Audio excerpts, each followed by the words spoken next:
però tratta anche questa sessione la tecnologia come strumento di regolazione, appunto affrontando il tema della tecnoregolazione, cioè utilizzando, come direbbe uno dei presentatori, il mio collega Chieri, insomma, che presenterà appunto una parte di tecnoregolazione, utilizzando la tecnologia non solo come oggetto, ma anche come strumento di regolazione, per garantire il rispetto etico e una finalità etica, che diciamo per ricomprendere il lavoro su piattaforma all'interno delle regole del diritto del lavoro. Ripeto, in questo momento con la direttiva della Commissione europea siamo in una fase cruciale. Mi fermo qui e lascerei la parola al primo paper, la prima presentazione, direi un 10-12 minuti e poi farei domande alla fine di ogni paper, sì. se siamo d'accordo. Va bene. Iniciaremos agora com um artigo do Nicola Lettieri e Margherita Vestoso, da Universidade Sânio e do Instituto Nacional de Políticas de Análise de Políticas Públicas. O artigo intitulado Bringing Computational Law into Digital Labor Markets, Crowdsensing and Distributed Ledger Technologies as Regulatory Devices. Obrigada, grazie mille Nicola. Grazie. La parola, grazie. Grazie anche per lo scherzo che mi avete fatto prima dicendo che ero in ritardo a connettermi. Parlo in italiano o preferite inglese? Va bene italiano? Italiano mi sembra meglio, però un po' lento per capire tutto, grazie. Ok, allora io adesso vi condivido lo schermo, mi dite se vedete il mio schermo. Ok, sì, lo vedo anch'io. In realtà, niente, mi fa piacere essere qui oggi perché il tema di cui parliamo, tecnoregolazione, è un tema che mi appassiona da più punti di vista. Voglio dire giusto qualcosa dal punto di vista, qualche parola, spendere qualche parola preliminare velocissimamente. Io sono un giurista di formazione, insomma quando ero piccolo ero giurista, però poi nel corso degli anni mi sono avvicinato ad una prospettiva che è quella degli studi giuridici computazionali, the Computational Legal Studies, che è quella che un po' utilizzerò per parlarvi di questo tema, ossia dell'uso regolativo delle tecnologie. Ed essenzialmente questa, che è un po' una linea di ricerca che si sta affermando in questi anni, i lavori più recenti, le prime affermazioni esplicite dell'esistenza di questa linea di ricerca che si chiama Computational Legal Studies sono degli ultimi 4-5 anni. L'idea essenzialmente è quella di utilizzare, di esplorare il ruolo che la computazione, delle scienze e delle tecnologie dell'informazione in senso lato, intese, possono svolgere rispetto ad una varietà di cose, nella pratica del diritto, nello studio dei fenomeni giuridici e per quanto di nostro interesse anche nella regolazione della vita sociale. Cioè in realtà in qualche modo chi si occupa come me di Computational Legal Studies, da giurista, è interessato a capire in che modo il computer può entrare un po' in tutti gli aspetti del fenomeno giuridico e dell'ordinamento giuridico della vita sociale. Di che cosa vi parlo però in questo contesto in particolare? Beh, di un approccio basato appunto su strumenti computazionali, quindi anche pratico, anche sperimentale, anche applicativo alla regolazione del mercato del lavoro digitale. Giusto qualche parola rapidissimamente rispetto ad un contesto che voi ovviamente conoscete. Credo che questo sia il tema delle piattaforme digitali per il lavoro, della gig economy, sia un tema in questi giorni lì, da voi oggi, domani. E, qualche parola sullo scenario con il quale ci confrontiamo, chiaramente, e che un po' rappresenta la premessa di quello che voglio dire. Noi viviamo in un contesto, in una società che è permeata dalle tecnologie dell'informazione, dagli algoritmi e anche dalle piattaforme, da queste infrastrutture tecnologiche che servono un po' a tutto, a svolgere attività commerciali, a lavorare, ma anche a mediare relazioni umane e sociali. E questa cosa è tanto vera anche sul piano economico. Esiste un'economia delle piattaforme, non è necessario che io vi parli di questo. Quello che è importante sottolineare che chiaramente che questo fenomeno, che pure è associato certamente ad opportunità, ad occasioni di sviluppo, le piattaforme hanno avuto un ruolo importante anche durante la pandemia, però chiaramente l'economia delle piattaforme pone una serie di problemi che saranno stati sicuramente discussi lì e verranno discussi lì in questi giorni, che sono oggetto di approfondimenti da parte dei miei colleghi giuslavoristi, ma anche da parte di economisti. È chiaro che il mondo delle piattaforme, il mercato delle digital labor platform è segnato da problemi per i lavoratori, che toccano i diritti fondamentali dei lavoratori, sul piano previdenziale, sul piano delle condizioni di lavoro, sul piano anche però dei tanti tipi di abusi che sono legati proprio all'uso della tecnologia. Si discute tanto anche tra i non tecnici del ruolo che gli algoritmi svolgono rispetto alla discriminazione, tanto per fare un esempio. Si parla della necessità di negoziare l'algoritmo. È evidente che le infrastrutture tecnologiche in qualche modo diventano uno strumento per l'esercizio del potere giuridico, potere economico e potere di controllo, e quindi chiaramente è lì che si sposta anche l'attenzione di un regolatore, di un legislatore che vuole provare a risolvere concretamente i problemi. Ed è evidente che il legislatore, qui cito quello europeo, Massimo prima ha già evocato la direttiva, punta molto gli occhi sulla componente tecnologica del modo in cui vengono gestite le relazioni di lavoro nel mercato del lavoro digitale, nel mercato del lavoro delle piattaforme. Ci sono problemi di trasparenza, è necessario in qualche modo provare a mettere l'occhio su come funzionano gli algoritmi che si occupano della gestione dei lavoratori, del workforce management oppure della workforce analytics. Ci sono processi di decisione automatica che mettono a rischio i diritti. Non è un caso che io non lo cito qui per ragioni di tempo, ma la proposta di regolamento dell'aprile 2021 sull'intelligenza artificiale citi proprio i sistemi di decisione automatica utilizzati dalle piattaforme come sistemi ad alto rischio per i diritti dei lavoratori. E quindi chiaramente questo è un tema sensibile nel quale la tecnologia svolge un ruolo determinante. Questo è un lavoro fatto qualche anno fa da uno scienziato politico dell'MIT, che adesso credo che sia in Russia, che mette molto bene in evidenza questo legame che c'è tra l'aspetto tecnico-computazionale e l'esercizio del potere.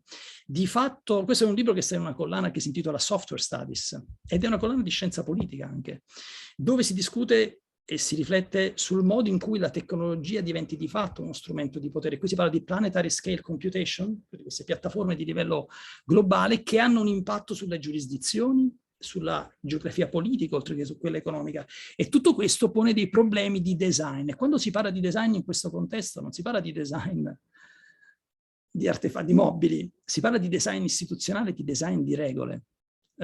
Governare questi processi oggi, dal punto di vista giuridico, pone delle sfide dal punto di vista del modo in cui le regole stesse vengono create e implementate. E vi voglio raccontare una prospettiva che è quella che in qualche modo avete portato nel titolo del workshop, che è quella della tecnoregolazione o computational law, no? Ossia dell'uso regolativo delle tecnologie, che è qualcosa di molto attuale. Io vi porto questa definizione di Mireille Hildebrand, che è una professoressa di diritto che in Olanda è leader di un progetto che si chiama Cohubical, che è un progetto IRC, quindi un progetto di ricerca di base, che ha ad oggetto proprio come gli esseri umani concretamente possano essere tutelati in una società nel quale le regole assumono la forma della code-driven law, cioè della legge trasferita dentro il codice informatico. Questa è una cosa di cui noi facciamo esperienza tutti i giorni. Io non posso dilungarmi, però è evidente, a ciascuno di noi sarà capitato di vedere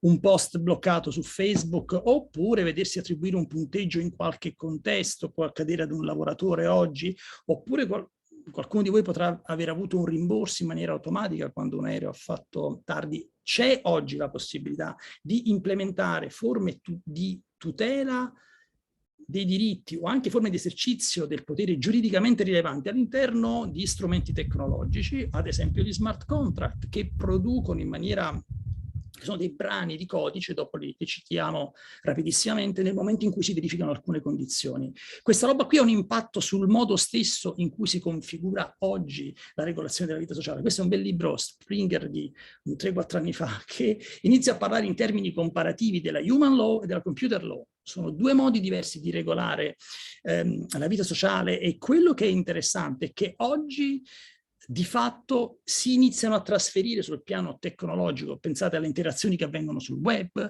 nel social network o sui mercati finanziari. Si iniziano a trasferire sul piano tecnologico tutte quelle attività che sono tipiche della implementazione di un ordinamento giuridico. Per esempio, identificare una condotta vietata, identificare violazioni di norme. È una cosa che oggi fanno anche i software. Prima ho citato l'esempio dell'identificazione di un tweet o di un post pericoloso o violento, è capitato anche a me.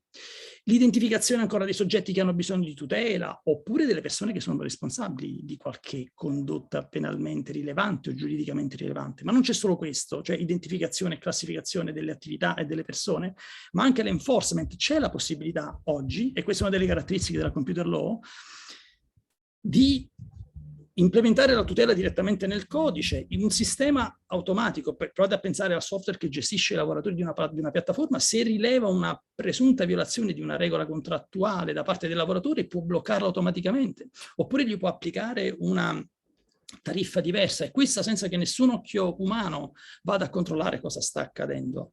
Ancora, nudge, che è un tema un po' nuovo anche dal punto di vista giuridico per molti giuristi. La tecnologia si può utilizzare anche per aiutare le persone a comportarsi in modo corretto. Ci sono esperienze di agenti software, pensate un po' a qualcosa di simile a Siri, che vi assiste e vi dice forse in questo caso devi comportarti così per comportarti correttamente. Questa è in qualche modo è una frontiera di evoluzione del diritto con la quale i giuristi si devono confrontare. Io, per quanto mi riguarda, lo sto facendo da un po', non entro nel merito, però diciamo, avendo un rapporto stabile con un gruppo di colleghi informatici con cui teniamo un corso che si chiama Computational Intelligence and Techno-Regulation, mi confronto sperimentalmente con queste cose. Questi sono due lavori semplicemente così, a titolo esemplificativo, che utilizzano ad esempio il machine learning, l'intelligenza artificiale, per identificare delle clausole contrattuali nei termini di servizio online, quelli ai quali diciamo sì, quando ci colleghiamo ad un sito, e questo software ci aiuta a identificare le clausole unfair, scorrette. Oppure un altro progetto, sono pubblicazioni dell'anno scorso, che utilizza l'intelligenza artificiale per aiutare ad identificare i minori che si stanno collegando a internet attraverso il modo in cui toccano il cellulare. Questo è essenziale per poter implementare poi delle tutele nuove.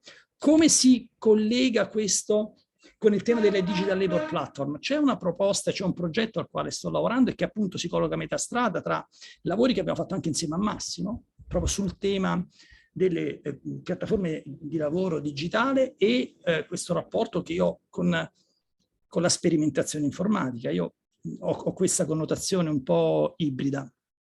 E quello che vi accenno rapidissimamente è un progetto che nasce dall'idea di portare appunto la tecnologia all'interno del mercato del lavoro digitale, con l'idea di creare anche strumenti che possano supportare la tutela dei lavoratori attraverso strumenti tecnologici. L'idea è di collocarsi sullo stesso livello della potenziale minaccia. Se le minacce vengono dagli algoritmi oppure dalle infrastrutture tecnologiche che li implementano, probabilmente ci dobbiamo collocare sullo stesso piano. Noi sappiamo che i lavoratori hanno tutta una serie di problematiche legate anche all'utilizzo degli algoritmi, anche legate al modo in cui i lavoratori vengono gestiti da sistemi di decisione automatica. E il problema grosso è la simmetria sul piano del potere, innanzitutto, che c'è tra una piattaforma che è un soggetto tecnologicamente avanzato e che dispone di infrastrutture che permettono di controllare il rapporto di lavoro, e invece i lavoratori che dall'altra parte sono totalmente sguarniti. Io ho conosciuto rider che comunicano utilizzando WhatsApp, ma non sono in grado di tirare fuori conoscenze dalle tante informazioni che si scambiano a proposito del loro rapporto di lavoro. Non possono far emergere i problemi che ci sono, non possono farli vedere all'esterno. Allora l'idea in questo lavoro che abbiamo fatto con Massimo e altri colleghi dell'INAP è di iniziare a ragionare concretamente sulla creazione di un'infrastruttura tecnologica, magari pubblica, che possa servire a supportare questa prospettiva. Utilizziamo la tecnologia per bilanciare lo sbilanciamento del rapporto di forza che c'è tra piattaforme da una parte e lavoratori dall'altra parte. E l'idea, senza entrare nel dettaglio, è quella di creare quello che abbiamo definito Integrated Crowdwork System, cioè un'infrastruttura tecnologica, una piattaforma pubblica che si possa collocare a metà strada tra diciamo, i lavoratori, i clienti e le pubbliche amministrazioni. L'idea è quindi di creare un'infrastruttura tecnologica che permette di fare una serie di cose. Ad esempio, raccogliere informazioni relative al modo in cui le piattaforme si comportano con i lavoratori, raccogliere informazioni relative ai rapporti di lavoro da passare alle pubbliche amministrazioni a scopo, ad esempio per scopi previdenziali, tanto per fare un esempio, dare informazioni all'esterno, alla società civile, in merito al modo in cui le piattaforme operano. Queste sono tutte informazioni che possono avere una rilevanza significativa dal punto di vista non solo giuridico, ma anche dal punto di vista sociale, dal punto di vista del controllo diffuso che va esercitato su questi fenomeni che hanno una scala evidentemente sovranazionale. Tornerò sul punto e vado a chiudere rapidamente, così c'è tempo magari anche per discutere. Questa cosa però, discussa sul piano astratto insieme ai colleghi all'INAP, io sto cercando di implementarla, e all'interno di questo corso che facciamo a Salerno, un corso di dottorato che si chiama Computational Intelligence and Techno-Regulation, con questi colleghi che sono tutti computer scientist, abbiamo iniziato a fare dei piccoli esperimenti relativi a componenti diverse di questa architettura, con l'idea di fondo di creare un'applicazione web che giri sia sul computer che sul cellulare e che integri diverse tecnologie. Ora vediamo rapidissimamente il crowd sensing e la blockchain e le tecnologie della blockchain e gli smart contract, per aumentare il controllo pubblico in senso generale su quello che succede nella gig economy, per cercare di implementare delle forme di nudge reputazionale, cioè condizionare il comportamento delle piattaforme attraverso la creazione di una loro immagine reputazionale che puoi costruire solo raccogliendo dati, e anche in modo da cercare di favorire un livello più elevato di trust, di fiducia dei cittadini, dei lavori e delle istituzioni nei confronti di questo mercato, che è ancora, nonostante tutto, un po' una giungla, tant'è vero che il legislatore europeo si sta interessando a questo. Crowd sensing, rapidissimamente, che cosa intendo? È il fatto di utilizzare i cellulari, prevalentemente, dispositivi mobile, per raccogliere informazioni attraverso i singoli lavoratori, in questo caso, attraverso i cittadini, raccogliere informazioni che possono essere processate per ricavare informazioni rilevanti. Gli smart contract, senza entrare nel dettaglio, appunto sono dei diciamo sì, dei programmi, dei brani di codice che incorporano una transazione giuridicamente rilevante, che producono in maniera automatica degli effetti quando si verificano determinate condizioni, effetti tipo il trasferimento di una somma di denaro. Ora, io non posso entrare nel merito, vi voglio far vedere solo la faccia che ha questa piattaforma su cui stiamo lavorando, si chiama Gig Advisor, vedete, Experimenting with Techno-Regulation, e che essenzialmente, vi dico solo cosa fa, ha 3 componenti: dà ai lavoratori la possibilità di esprimere una valutazione sulle piattaforme per cui lavorano, dà ai lavoratori la possibilità di connettersi attraverso una sorta di social network e offre informazioni mirate in merito a quello che sta accadendo. Questo è un esempio, cioè provate a immaginare di dare a un lavoratore la possibilità di esprimere delle valutazioni precise sul comportamento di Amazon nel corso del tempo, sulla base di criteri però giuridicamente rilevanti: la sicurezza sul lavoro, la trasparenza del contratto, quelli previsti dalla normativa. In questo caso abbiamo fatto riferimento alla normativa nazionale.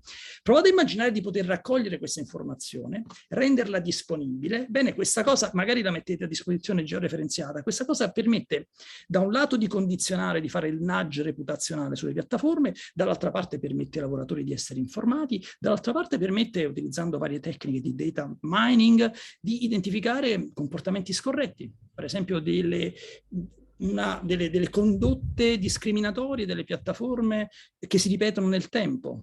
Ora, ovviamente, questo poi chi fosse interessato, io posso condividere sia, diciamo, questa presentazione, che poi c'è anche la possibilità di collegarsi a questa che è sostanzialmente un prototipo. Però capite bene che questo è un tentativo di iniziare ad operare concretamente con la tecnologia per implementare diversi tipi di tutele giuridiche. Ovviamente, inutile dirlo, vedete qui, vi faccio vedere rapidissimamente come funziona, cioè i parametri giuridici di valutazione delle piattaforme possono diventare parte di un'applicazione che rassomiglia per certi aspetti a una sorta di videogame. Può sembrare una cosa strana, non credo, però capite bene che questi sono strumenti attraverso i quali si può fare controllo, si possono raccogliere informazioni, si possono fare studi. A tutto questo ci stiamo lavorando adesso. Si aggiunge l'idea di creare, di agganciare a queste applicazioni uno smart contract che possa garantire in maniera trasparente, sapete che questa è la caratteristica della blockchain, il contenuto del contratto e la sua concreta applicazione nel momento in cui si verificano determinate circostanze, in modo da evitare che ci siano abusi, in modo tale che sia certo che quando ci sono determinate condizioni vengano garantite le indennità del caso. Due considerazioni rapidissime. Una si collega al titolo di questa conferenza, che è ruota intorno alla transnational law. Questa è una definizione che ho trovato del 56. Allora, lo spunto che volevo offrirvi è questo: se il diritto transnazionale è il diritto che regola eventi che hanno una scala che va al di là delle frontiere delle singole nazioni, allora è bene iniziare a pensare che la computational law appartiene alla transnational law, perché la regolazione degli smart contract, la regolazione che si implementa attraverso gli algoritmi è qualcosa che già attualmente travalica i confini nazionali, è quella che c'è nelle piattaforme di Uber, di Amazon. Il punto è che gli stati devono iniziare a ragionare in questi termini. Questa è una cosa che deve accadere ancora, perché techno-regulation e computational law non sono topic di insegnamento, fatto salva qualche eccezione nelle facoltà giuridiche che insegna giurisprudenza. Seconda e ultima cosa, dobbiamo imparare, e questo vale soprattutto per i giuristi, a ragionare in termini non disciplinari e anche di prototipi. Qui il punto non è quello di fare discorsi solo di principio. Quindi questa è una frase di Kevin Kelly, che è un editor di Wired, la rivista che probabilmente conoscete. Il punto dice prototipisti, non utopie. Il punto, noi non dobbiamo solo parlare di utopie tecnologiche, noi dobbiamo iniziare a fare esperimenti e realizzare prototipi per cercare di capire di volta in volta che cosa è più adatto a risolvere un problema concreto, di tutela di diritti concreti. E questo vale non per i computer scientist. I computer scientist sono i colleghi con cui si lavora, ma questo è un tema che riguarda i giuristi, e credo che in una conferenza come quella a cui sto partecipando, credo che questo sia un tema su cui riflettere. Quindi io mi fermerei qui e mi dite voi poi, insomma, se ci sono domande. Non so se sono stato nei tempi, però più veloce di così non ce la facevo, giuro. Sì, mi senti? Grazie mille Nicola per questa esposizione veramente molto molto molto interessante. Mi ha fatto riflettere su alcuni punti che poi volevo porre queste domande. Okay. Eu acho que é melhor, para fins de organização, a gente anotar essas perguntas. Se alguém tiver algum comentário, alguma questão, vamos deixar para o final, para dar tempo de todos fazerem a apresentação, e depois a gente abre um espaço para fazer o debate. Mas vuoi fare qualche appunto sulla...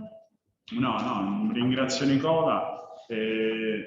Va benissimo, diciamo, fare le domande alla fine, così non restringere anche gli altri interventi, e penso che, alla luce di quello che dicevamo prima, accompagnare anche i criteri, per esempio per valutare le piattaforme che propone la direttiva, il test, diciamo, giuridico, con un sistema di tecnoregolazione come quello che ci ha fatto vedere Nicola, che abbiamo sviluppato in parte insieme. Nicola è andato molto avanti e, diciamo, ha sviluppato in termini informatici molto avanzati, sia molto importante, perché poi il lavoro viene coordinato virtualmente, quindi anche il test di affidabilità e di rispetto dei diritti delle piattaforme rispetto anche allo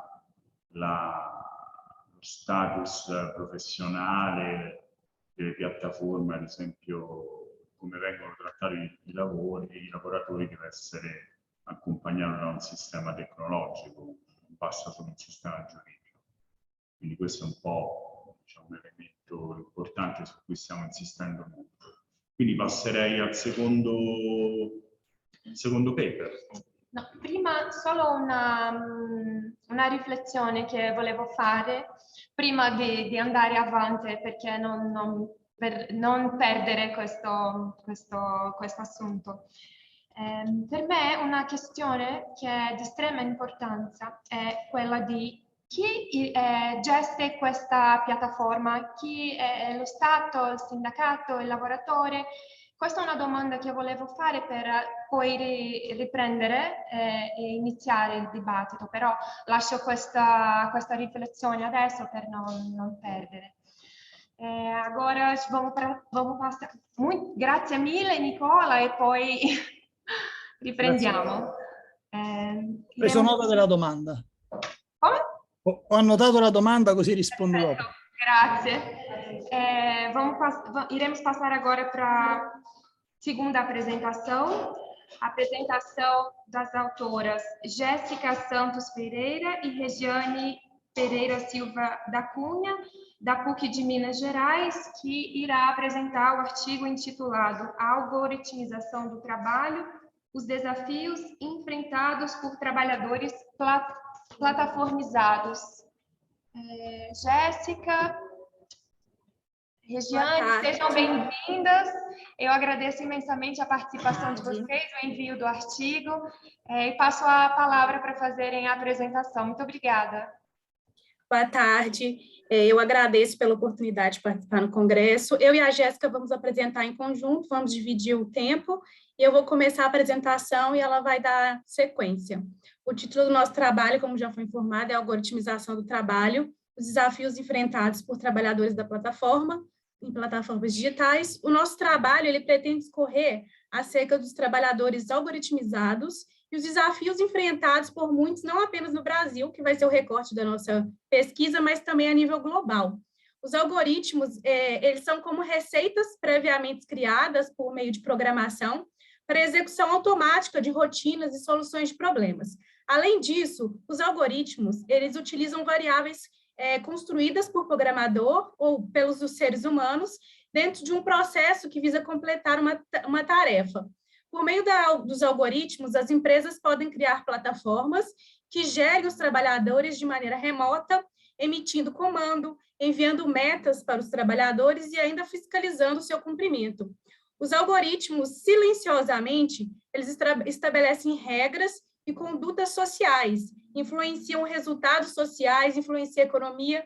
Além disso, há plataformas digitais que fomentam modelos de comportamento, como a Netflix, o Facebook, o Google. Eles traçam perfis sociológicos, políticos, psicológicos e eleitorais nos cidadãos.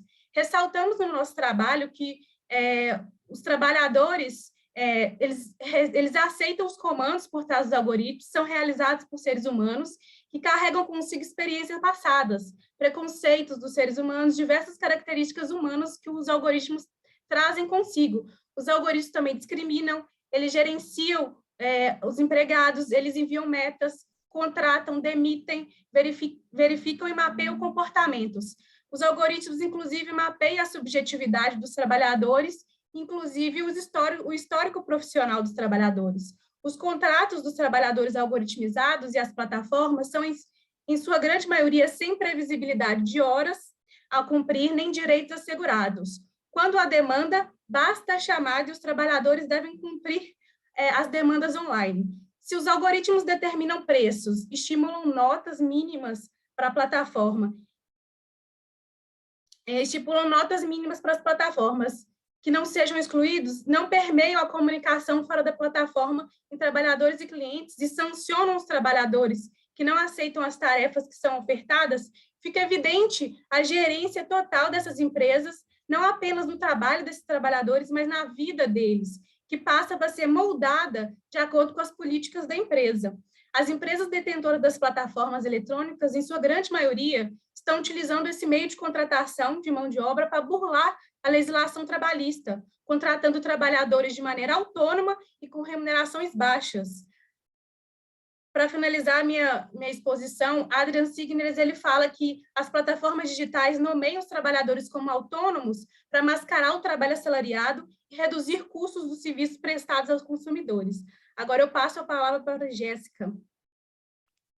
Boa tarde a todos e todas. Bom, então dando continuidade aqui na nossa apresentação, essas novas modalidades, elas trazem consigo diversas consequências negativas para os trabalhadores, né? Porque além dos salários baixos, o trabalho com as horas exaustivas e a pressão para o cumprimento de metas tem causado a degradação do emocional e do psicológico desses trabalhadores. Então, induz-se que referidos trabalhadores, eles se reconheçam como empresários de si mesmos, aptos a gerirem o seu trabalho com ampla autonomia e poder de decisão.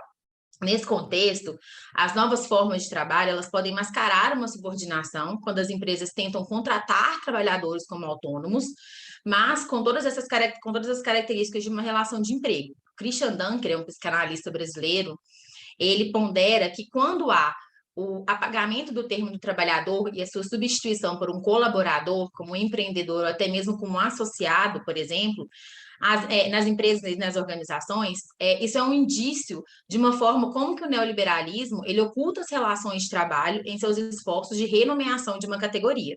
Então, por detrás da aparência de uma livre escolha ao acessar e até mesmo trabalhar nessas plataformas, encontra-se uma ideologia utilitarista que busca deixar o trabalhador logado e disponível o máximo de tempo possível, incutindo a ideia de que o sucesso profissional e pessoal desse trabalhador depende única e exclusivamente da sua capacidade de superar os seus limites e realizar os seus desejos.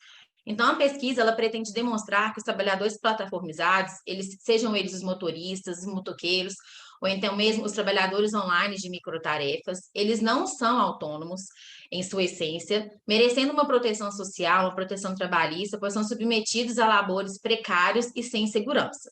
A metodologia que nós iremos utilizar no nosso artigo é a pesquisa bibliográfica e documental, com o auxílio de textos doutrinários, legislativos e até mesmo relatórios oficiais.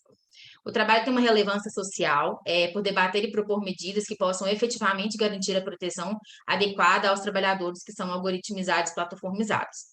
Os resultados do nosso trabalho, da nossa pesquisa, buscaram apontar que a prestação de serviço, como esses falsos autônomos, precariza as condições de vida desses trabalhadores, sendo necessário o reconhecimento de direitos sociais e trabalhistas para todos esses trabalhadores.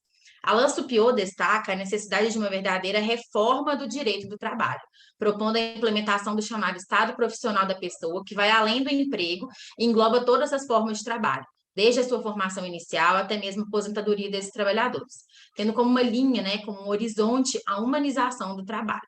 Então, assim, propõe-se, de acordo com todo esse Estado, baseado nas noções de liberdade, de justiça social e solidariedade, que corresponderiam aos direitos sociais que asseguram aos trabalhadores a continuidade do seu status social e, independentemente da diversidade das tarefas exercidas ao longo da vida profissional. Essa é a nossa proposta de artigo. Muito obrigada, Jéssica, muito obrigada, Regiane, pela apresentação, pelo artigo. Eu acho que vocês tratam de uma forma muito didática o trabalho em plataformas digitais. Eu tenho uma pergunta, que é mais uma provocação, se vocês entendem que haveria talvez uma terceira alternativa, não como subordinado ou como autônomo, mas se teria uma terceira via, uma terceira categoria, A gente, no direito italiano, tem o parasubordinado. Vocês acham que esse enquadramento seria interessante, essa proposta seria interessante? E uma outra pergunta que eu queria também já antecipar para vocês, é se você acha que o direito do trabalho seria capaz de tutelar esses trabalhadores com essa nova invasão das tecnologias na realidade do trabalho, Eu digo isso em relação à inteligência artificial, até mesmo no contexto do capitalismo de vigilância, em que há um controle muito mais intenso, em relação a esses trabalhadores, uma invasão da privacidade, que talvez, eu não sei, eu queria saber a opinião de vocês, se vocês acham que o direito do trabalho seria suficiente, a legislação que nós temos atualmente seria suficiente também para abarcar essa nova realidade com a utilização de GPS, você tira foto, do que o trabalhador está fazendo, ainda mais que agora a gente tem muito mais trabalho remoto.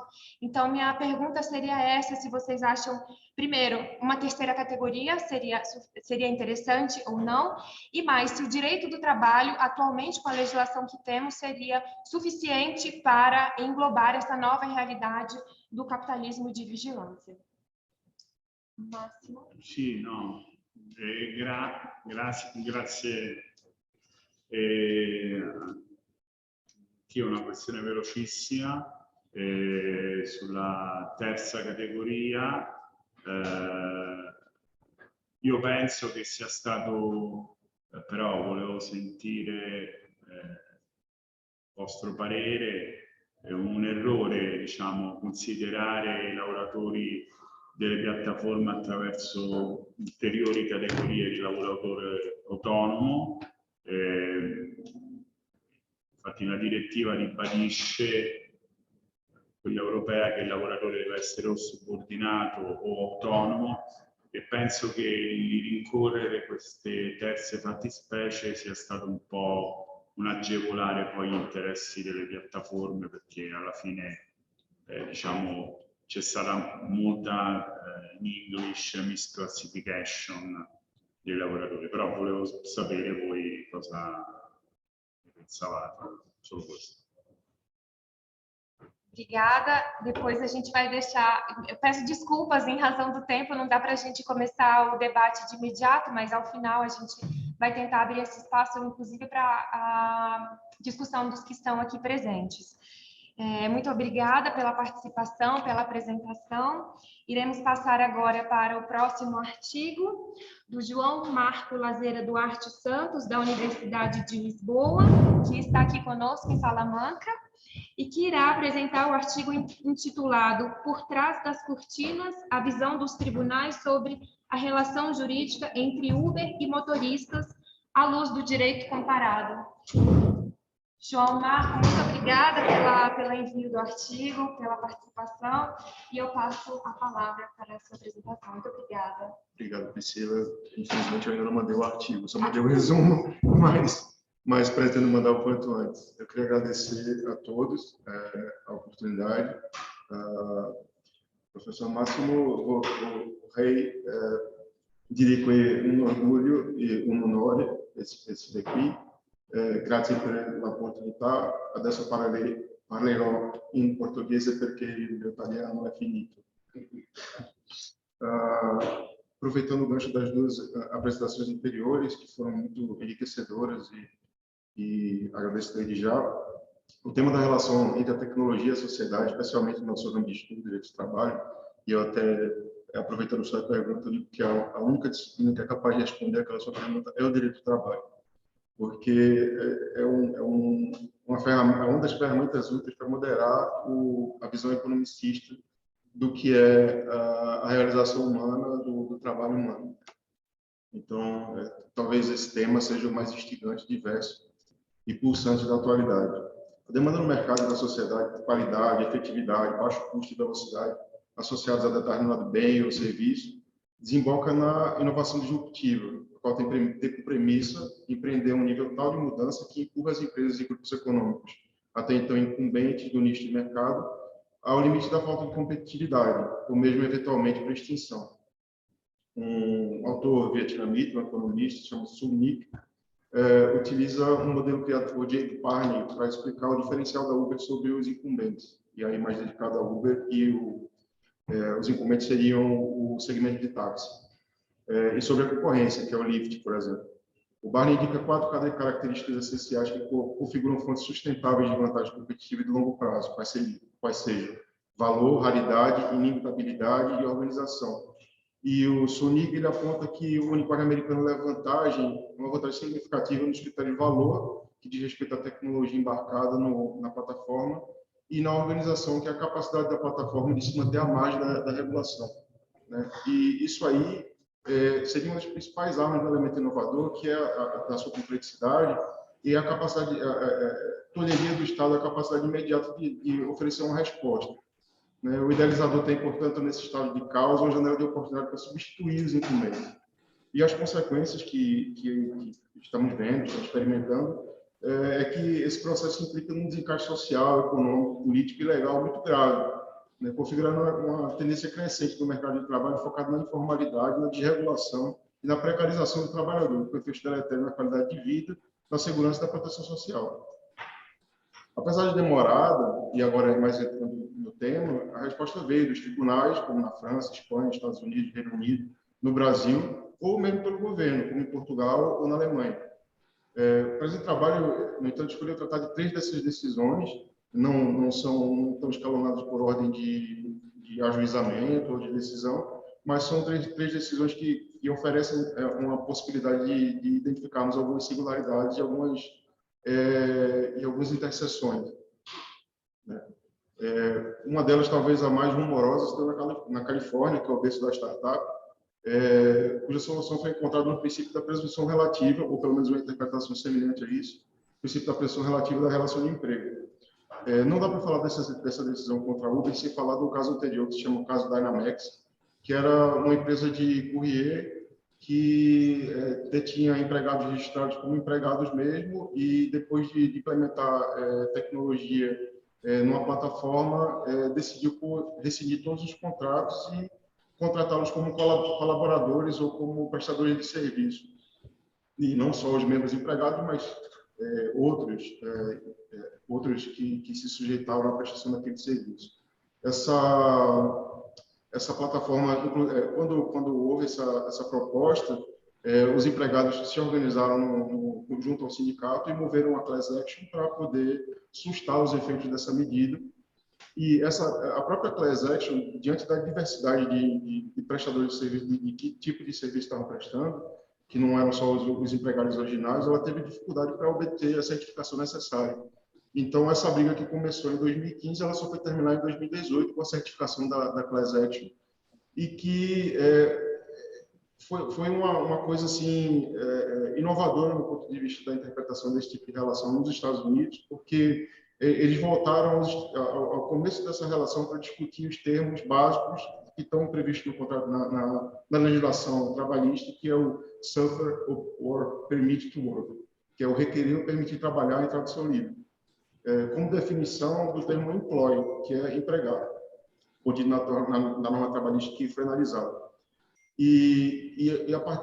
Para permear essa evolução, eles analisaram uma série de paradigmas que norteavam as relações até então, que era o teste Borello, que foi um outro processo promovido, e que ele definiu 9 valências que eram passíveis de serem identificadas para verificar se existia uma relação de emprego ou não.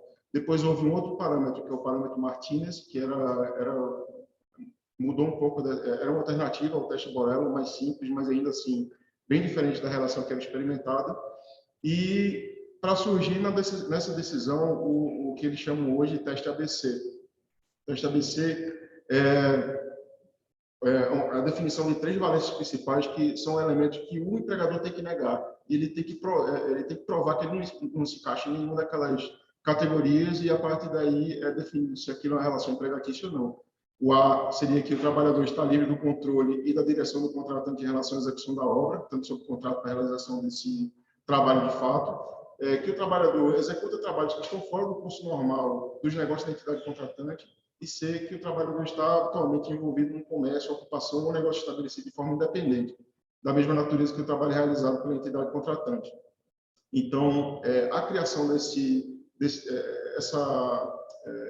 essa decisão, ela pautou a criação de uma lei, uma emenda, na verdade, na legislação trabalhista que até então estava em vigor, que foi por meio do Assembly Bill number 5, a AB5, como princípio a simplificar, e internalizada essa situação, essa adoção do teste ABC, a legislação ainda foi além, que conferiu poderes ao Estado, ao Procurador-Geral do Estado e algumas procuradorias do município a mover ações no caso de descumprimento daquele dispositivo. Isso foi o que desencadeou a ação contra a Uber. Ela foi movida pelo Procurador-Geral da Califórnia, associado com outros membros dos DA's Office do Condado de São Francisco e de Los Angeles, e moveram essa ação. E e é engraçado perceber nas decisões, as 3 decisões que eu vou falar aqui são 3 decisões belíssimas, assim, cada uma a seu modo, mas é que a decisão ela analisa todos os parâmetros da defesa apresentada pela Uber e ela desmistifica as alegações de uma forma tão simples que parece que era uma coisa que era possível de ser interpretada anteriormente pelo Estado. Assim, é o estado de prostração que a gente vive em termos de política, e não é Brasil, não é Estados Unidos, é uma questão do mundo. Essas discussões elas têm que ser mais ágeis. Talvez seja o maior déficit que existe hoje na relação da interpretação das relações que surgem das plataformas, essa inércia do Estado em oferecer uma resposta adequada. A Uber apresentou um desses precedentes, é o precedente de Massachusetts, que foi uma defesa que vingou antes desse caso da Uber, que antes de aplicar eles criaram como se fosse um pré-requisito ao teste ABC. Então, assim, para que passasse a fase do teste ABC, teria que passar primeiro uma fase de dizer assim, aquela entidade, ela é uma entidade contratante, né? Essa é a questão primordial, assim, e no precedente de Massachusetts. E a Uber segue apresentando esse precedente de Massachusetts, dizendo, eu sou uma empresa de tecnologia, eu sou uma plataforma de tecnologia, eu não dirijo, eu não tenho motorista, sabe? Então, olha o meu time é de técnico de informática, né? de tecnólogos. E essa alegação caiu por terra por uma coisa muito simples. O juiz da Suprema Corte, eles identificaram o seguinte: de onde vem o dinheiro? Quer dizer, o dinheiro vem da prestação de serviço, que é a realização de serviço de transporte. Então, o teste ABC, ele é uma alternativa válida para a identificação desse parâmetro. E, apesar disso, e é curioso, a decisão da Califórnia trouxe por esse motivo também, que houve um abuso do poder dessa corporação, né, ou desse nicho, que já está tão, vamos dizer assim, assenhorado daquele nicho de mercado que tem tantos, vamos dizer assim, colaboradores que eles simplesmente disseram: a gente vai sair da Califórnia.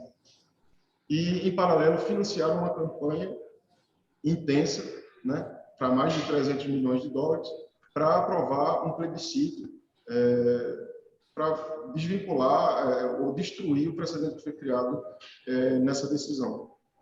A proposição ela passou, ela foi aprovada, mas demorou pouco para ser invalidada, foi declarada inconstitucional, mas assim, já não mais pela mão do Procurador-Geral, porque agora, como existe uma norma, ele está obrigado a defender a norma, então é uma situação curiosa, porque é uma outra parte que invalidou a norma e quem está recorrendo é o Procurador-Geral. É kafkiano até. Enfim, mas é curioso esse parâmetro, né? E aí eu queria trazer na sequência a decisão do Reino Unido, né? O caso Aslan versus Uber BV e Uber London. E a decisão do Reino Unido talvez seja uma das mais bonitas que existem, né, nesse tema, porque é uma decisão que ela esquadrinha o contrato da Uber com os motoristas em todos os aspectos, todos os instrumentos assinados, a estrutura societária das empresas e as alegações de fato.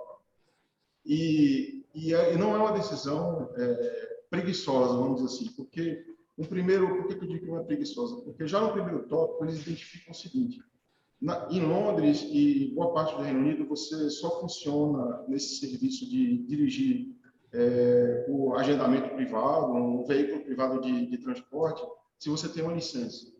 Então, no caso da Uber, essa licença ela foi conseguida pela Uber London, mas nenhum dos motoristas que estavam colaborando tinha essa licença. E nenhum desses motoristas tinha contrato com a Uber London, eles prestavam serviço à Uber BV. Então, assim, eles disseram que só isso, a princípio, já invalidaria qualquer alegação de que o que se processa aqui é uma relação de intermediário, que, no caso, eles estariam substituindo a Uber London, né, se utilizando da licença, e aí, a partir daí, estariam praticando a atividade, seriam empregados. Mas, a parte disso, o segundo eixo... Desculpa. Não tem problema. A professora me falou para encerrar, mas só para contextualizar, a segunda é a alegação de que que a empresa funciona como um intermediário, né? Uma pessoa que marca as viagens e não teria participação direta no serviço que está sendo prestado. E usa alguns precedentes até esdrúxulos para tentar provar isso. E a tese não vinga porque a corte entende que para você agenciar a outra parte que está aceitando e terceirizar a aceitação do contrato, as duas partes teriam que ter plena ciência, as partes que estão envolvidas diretamente no negócio teriam que ter plena ciência de todas as valências do contrato, o valor pelo que vai ser, pelo serviço que vai ser prestado, a distância que vai ser percorrida, entre outros, e são coisas que não são negadas pelo aplicativo. Enfim, teriam N outras situações que são interessantes, mas eu vou encerrar. Eu quero agradecer a presença de todos e por terem me ouvido e fico à disposição. Muito obrigada, João, pela apresentação, muito obrigada pelo envio do resumo. Em razão do adiantar da hora, eu já vou passar para a apresentação do próximo artigo. O autor é o Fabiano Fernando da Silva, da Universidade de Marília, que vai apresentar o artigo intitulado Turquerização do Trabalho, a precarização do trabalho intelectual por meio da terceirização de microtarefas em plataformas digitais. Fabiano, ok, tá aqui. Obrigada pelo envio do resumo. Eu passo a palavra para a apresentação, lembrando os 10 minutos. Muito obrigada. Boa noite a vocês aí na Espanha, boa tarde a quem está no Brasil, aqui na minha cidade, 1h menos de Brasília, 12h24. Gostaria de inicialmente fazer só um agradecimento à organização do Iberajur, do qual integro, por esse brilhante evento e por essa participação. E aqui eu inicio a minha apresentação, porque ciente do tempo, e encerro com essa missão difícil de encerrar esse painel. A minha apresentação, o meu resumo enviado, ele tem como temática a turquerização do trabalho. Ele tem como título a turquerização do trabalho, a precarização do trabalho intelectual por meio da terceirização de microtarefas em plataformas digitais. Vocês me ouvem? Muito obrigado. Então, a turquerização é o tema que eu pretendo investigar nesse resumo enviado, que, na verdade, é uma pesquisa em andamento. A minha preocupação enquanto pesquisador, o meu recorte é o direito do trabalho, sou um apaixonado pelo direito social, em especial o direito do trabalho. Acho que o direito do trabalho ele não recebe a devida importância, que faço uma crítica, porque muitas vezes somos taxados pela preocupação do trabalho de excesso de direitos. E, na verdade, o que eu busco com esse artigo, ao contrário do que possa parecer, não é demonizar a tecnologia, muito menos prescindir dela, porque hoje vivemos numa sociedade totalmente digital, nós vivemos numa gig economy, nós vivemos numa revolução altamente tecnológica. Então, todos nós sabemos que a tecnologia ela traz benefícios, mas a minha preocupação enquanto pesquisador, enquanto recorte, é refletir um pouco sobre o que traz essa tecnologia para o campo do trabalho. Quais são os riscos que nós temos por conta da revolução tecnológica. E aqui a turquerização. Turquerização, para quem não conhece, é um termo cunhado a partir de uma tecnologia da Amazon, o Amazon Mechanical Turk, que é um sistema de trabalho, é uma plataforma em que microtarefas são inseridas para que pessoas de qualquer local do mundo possam prestar atividades à Amazon. E aí nós temos outras plataformas de microtarefas. Então, como funciona? Por que esse nome turquerização? Por conta desse aplicativo da Amazon, dessa plataforma da Amazon de inserção de tarefas, que foi uma referência ao chamado O Turco, que foi um jogo de xadrez, uma suposta tecnologia desenvolvida há séculos atrás, em que se pregava que havia uma certa inteligência e que aquele jogo de xadrez, aquele jogador, ele era capaz de desafiar pessoas, jogadores de xadrez, e dizia-se que era uma tecnologia. Séculos depois veio-se descobrir que se tratava de um engodo, não se tratava de uma tecnologia, mas que alguém que ficava abaixo daquela plataforma manipulando o jogo. Inclusive, houve episódios muito interessantes de Napoleão Bonaparte ser um desses desafiadores. Então, o nome turquerização vem dessa plataforma e significa a inserção de microtarefas para que o ser humano possa desenvolver. E aqui a gente precisa fazer uma reflexão. Como que é o entrelaçamento entre capital e trabalho? Qual é a influência, o entrelaçamento que se dá entre esses dois elementos da nossa sociedade capitalista?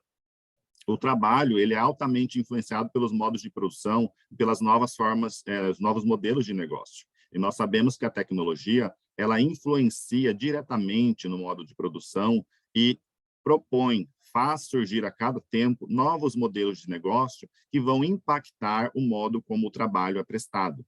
Trabalho, que é um direito social, um direito constitucional social no Brasil, fundamental, mas que entra em conflito com os valores sociais da livre iniciativa, por exemplo. E aí nós precisamos refletir.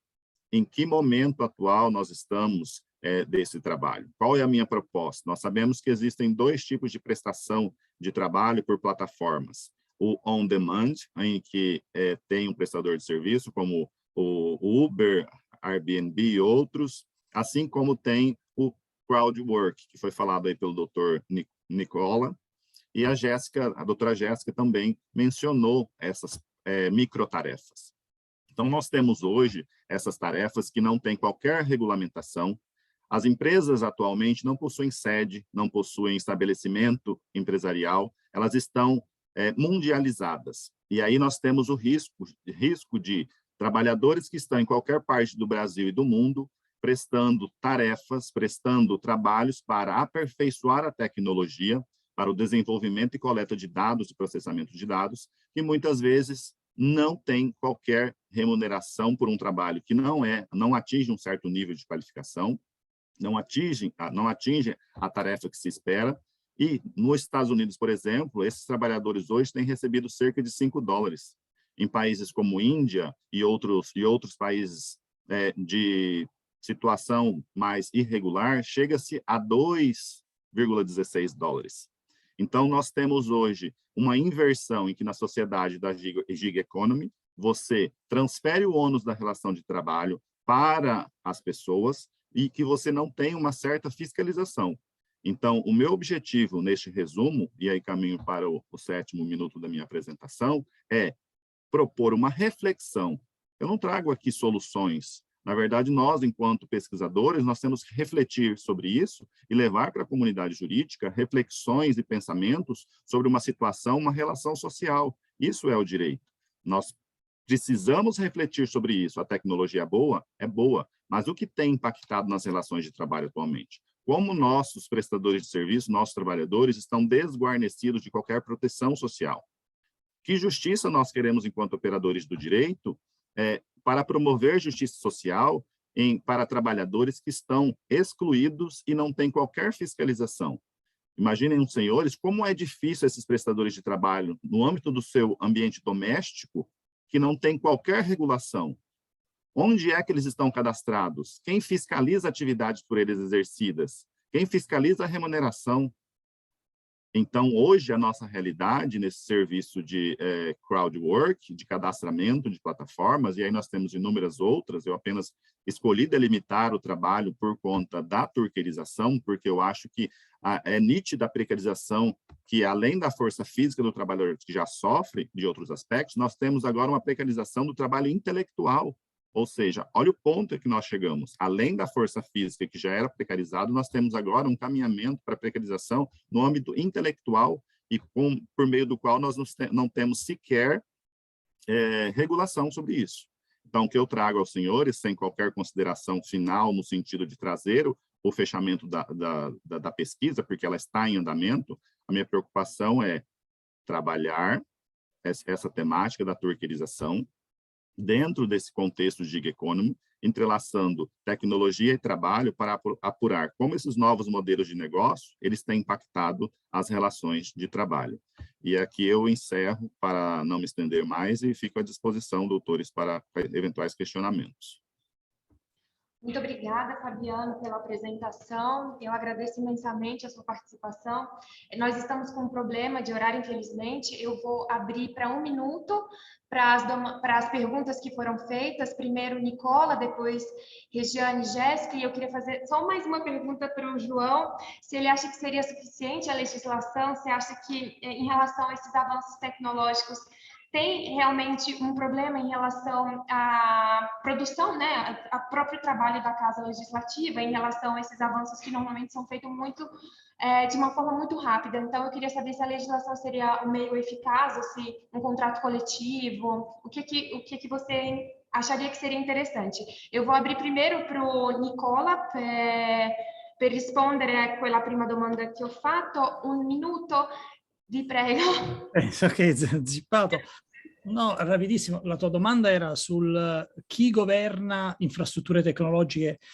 Bene, la tecnologia può diventare il luogo dove si materializza la partecipazione di soggetti diversi al governo. Vuol dire, se io, tu, Massimo e Fabiano costruiamo insieme una piattaforma dove ci sono dati, informazioni e algoritmi accessibili in qualche modo, siamo noi stessi i garanti del fatto che quello che accade sulla piattaforma avvenga in maniera legittima. Queste sono infrastrutture, vuol dire, la tecnologia non è la soluzione di tutto, è il luogo, materializza il luogo nel quale si possono realizzare nuove forme di potere, di bilanciamento dei rapporti di potere.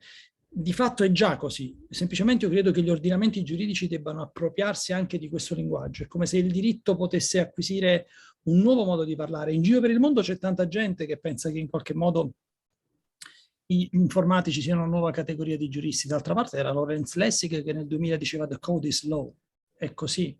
Ora è vero anche il contrario, the law is code, il diritto diventa codice e non è una cosa per tecnoentusiasti, è un fatto, i giuristi possono prenderne atto oppure no. Vabbè. Grazie. Grazie Nicola. Gianni, Jéssica. Isso, foram feitas duas perguntas, nós vamos dividir as perguntas, eu vou responder uma, a Jéssica outra. Eu vou responder a primeira, que é em relação da terceira via. Eu entendo que o plano ideal seria o reconhecimento dos trabalhadores plataformizados como subordinados, pela subordinação por algoritmo.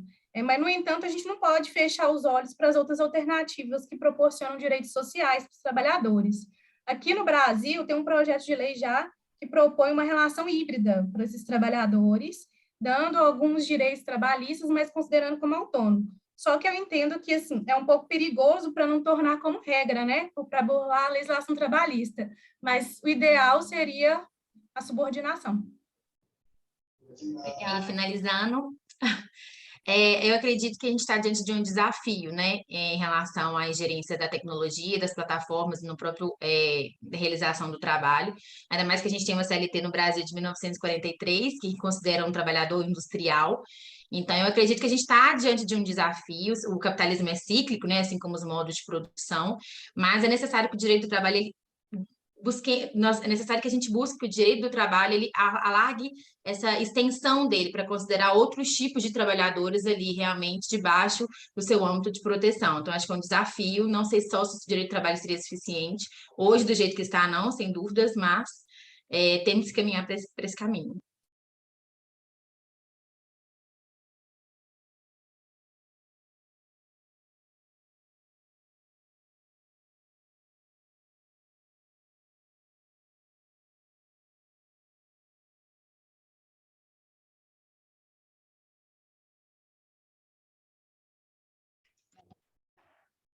Eu diria que essa pergunta está respondida, porque eu não acredito que nenhuma espécie de legislação vai conseguir contemplar todas as hipóteses da plataforma e tecnologias que vão ser implementadas daí para frente. A parte das que a gente conhece, existem centenas de outros projetos que estão em andamento que podem subverter essa lógica rapidinho. Então, assim, pelo que a gente vê dessas próprias decisões, a reflexão sobre o modo de funcionamento da plataforma autoriza que o jogador encontre suporte suficiente na legislação do trabalho que já existe. A parte dessas propostas que existem, que a Marina falou, que é uma figura que já existe na Inglaterra, que é inclusive o parâmetro dessa decisão da corte inglesa, que é a figura do worker, que lá eles têm worker, self-employed e employee. Então, já existem algumas respostas nesse sentido, mas o principal é a metodologia de análise, ter uma preocupação maior em quais valências estão envolvidos naquela relação.